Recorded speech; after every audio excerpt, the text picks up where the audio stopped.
Hello, welcome back to my channel. This is going to be a shorter video, but I thought I would show you a little bit of a project I'm working on. I didn't film the process mainly because I don't know what I'm doing. There's a lot of trial and error happening with this because I've never made a felt banner before. I have been taking stills, so I will post it on Instagram, kind of the stages, just in still photos, but I thought I could go over a little bit kind of what I'm doing. You guys can see kind of what I do in the evenings because I worked on this last night. My husband helped me. So yeah, we'll kind of go over it and talk about it. So if that's interesting, stick around. If it's not, feel free to skip this video and catch me in another one. If you're new, welcome. Make sure you subscribe and let's jump in. So this is a felt craft. So I just got sheets of felt. Let me show you. I have the bag with the leftover felt, and then I got extra to do like a winter Christmas version of this. So I'll kind of explain. I should say I did not come up with this concept. I saw this on TikTok and thought it was really cute and thought it was in the realm of something that I could make myself. So I actually screenshotted the stills from the TikTok and then zoomed in on the images and made my patterns from the lady that did the video, her patterns. But you could go on Pinterest or just Google images and search. So we're doing a fall Snoopy banner. So we have one Snoopy completed. So this is what he'll look like, and he's stuffed with like polyfill, which is just a fancy word for stuffing. Just my mother-in-law had a bunch of polyfill. Like, I think it's one of those things where she kept forgetting that she had some, because there was like 10 bags. I'm not even exaggerating. I went over into her craft room because she lets me come over and take stuff because she has this giant craft room, but she never has time to craft. So that's a separate conversation. But she had like 10 bags of polyfill. So I just took one that was slightly opened. I probably could have taken a brand new one. It probably wouldn't have mattered. And then she had the, what is this? Embroidery floss is what they call it. Like I used to use this back in the day to make friendship bracelets, but she had a big pack. I have another bag because I had this pack, and then I have a Ziploc bag that she gave me that had embroidery floss in it too. And all of my craft stuff is in boxes downstairs. It's not repacked, but I was fishing around and I came across this one, but I have another bag in one of the boxes. So I didn't have to buy those things, but I had to buy the felt. My mother-in-law didn't have any felt. I always try and check her house first because she has a lot, like everything under the sun generally. So this is the white. It's kind of off-white. It's not white. I placed like an online pickup order, and they claimed they didn't have regular white.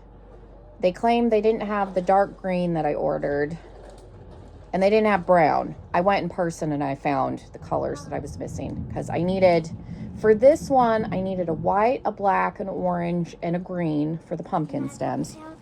And then I wanted a dark green and the brown to do like a pine tree version of this for winter time, because I thought I could do two-toned like bubbly pine trees with like the 3 layers like we used to draw when we were kids. If you know what I'm talking about, you know.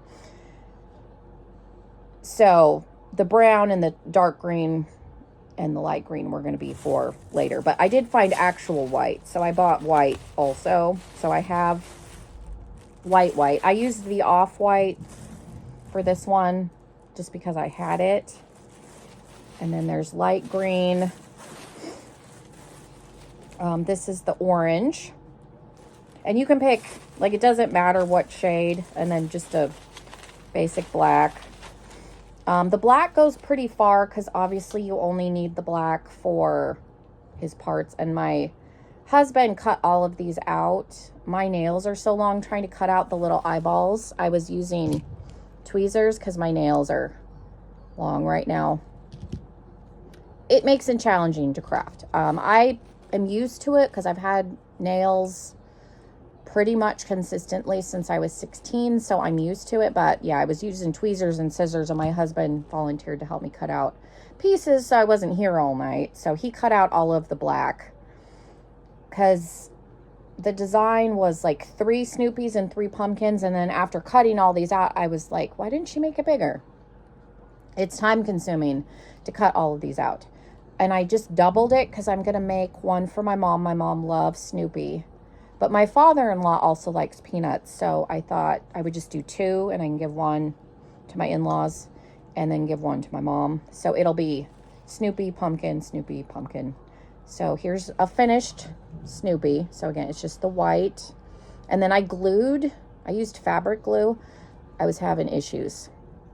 My E6000 exploded all over me, which if you're not familiar with that is really strong super glue. Thankfully I had a towel down, so it didn't get all over me because that could have been bad. My regular super glue wasn't really adhering it really well to the felt. Normally with felt, I'll just use regular hot glue, but because of these eyes being so small, I ended up finding fabric glue that I bought a couple of years ago. It was still good, thankfully. So I would recommend just fabric glue or just normal like liquid Elmer's glue, because like I said, these pieces are so small. And again, I was using tweezers and trying to not get glue on myself. So I glued his pieces on him, and then my husband actually did this. It's a blanket stitch is what it's called. I did watch a tutorial. I've never done one. I've never gotten into embroidery, needlepoint. So I did not know how to do that. My husband learned in home ec years ago. So he, bless his heart, he stitched this for me. And then I watched him, and then he's going to show me, or I can teach myself because I did save the video. I looked up on TikTok just how to do a blanket stitch and saved a video. Lady like explained the process. So we can do the rest of these, but this is one. And then here's my, like I said, I made pattern pieces just with, you could use wax paper. This is technically parchment paper, but I literally zoomed up the tablet and then to the size that I wanted, and then just traced on top of my tablet. So here's the Snoopy. And then for the pumpkin, like this is the top. It's actually 3 pieces. So there's the large circle, a medium circle, and then an oval because it'll be layered. And then here's the back piece. So you need 2. And then this again will be blanket stitched. The lady in the tutorial did not stuff the pumpkins. I'm going to. And then there's a stem, which I just glued the 2 parts together and then glued it to the back. And then this will be blanket stitched in green, and then the orange will be blanket stitched in kind of an orange. I have kind of a golden yellow, which I think will work. And then this is for the stem, and then just a black for the Snoopy. And then she blanket stitched around each of these, so that the pumpkins are going to be a little time consuming in that aspect. But again, I zoomed the pumpkins, and then I ended up making them a little bit bigger. You can see where I opted to just cut them a little bit larger. So there's the big circle, medium circle, oval, and then just kind of eyeball it. And then all of Snoopy's, like his ear, his nose, his eyes. And then I saved the pattern. That way if I want to do it again, or like the Snoopy, I will reuse the Snoopy for the winter version. And then I'll just have to make a tree, which I should be able to freehand. I saved the rest of the parchment paper that I used so I can make a tree stencil. And then it was time consuming. I just pinned the pattern to the felt with just a stick pin, and then cut each one out. And then, like I said, my husband cut out the black. He had to take a break because his hands were hurting. And then they're not perfect. Like you can see, it's a little jaggedy. This is mainly just because of the scissors he was using. He was using kitchen scissors, and I was using just like these kid scissors. I don't have a really good pair of sewing scissors anymore, so it is what it is. But you can definitely tell what it is, and I think it gives it a little bit of character. It doesn't need to be perfect because they don't look exactly the same because the pieces didn't come out exactly the same, but you can definitely tell what it is. That was my main concern. I was like, is this going to even look like a Snoopy? But And again, I glued these on, and then there's 2 pieces. So what is that? There's 6. So I had to cut out 12 heads. So it took a hot minute, which is always the time consuming part with sewing anything, is cutting out the pattern and then cutting out the pieces. And then again with the pumpkins, I had to do 12 big circles because there's 2, and then the smaller circles on all of them, and then the stem, same thing. But the green it took like 1 skinny strip to do all of the stem pieces, so it wasn't that bad. And then again, embroidery floss, and then your blanket stitching. Again, I looked up a tutorial and saved it. The only thing with the embroidery floss is you do need a really big needle. I have my grandmother's sewing kit, and thankfully there was 1 large needle, because you can see the hole kind of in here, because it has to be large enough. The embroidery floss needs to be intact. I have watched some cross stitch videos where people separate the thread. It's hard to see it on the black because the black is black, but if you look on here, you can kind of see there's like 5 strands. So I have seen versions where people cross stitch and they take the thread apart and just use 1 strand. And I think it depends on the cross stitch pattern and how thick the cross stitch fabric is. I'm not really sure. Like I said, I don't know a lot about it. I have seen people take the thread apart, but this, you want to leave it intact. So it's pretty thick, so you need a large needle. So next time I'm at Michael's, I'm going to need, because this is the only one I have. My mother-in-law has a bunch of sewing stuff, so I may look at her house too, because if we lose this, Lord help us.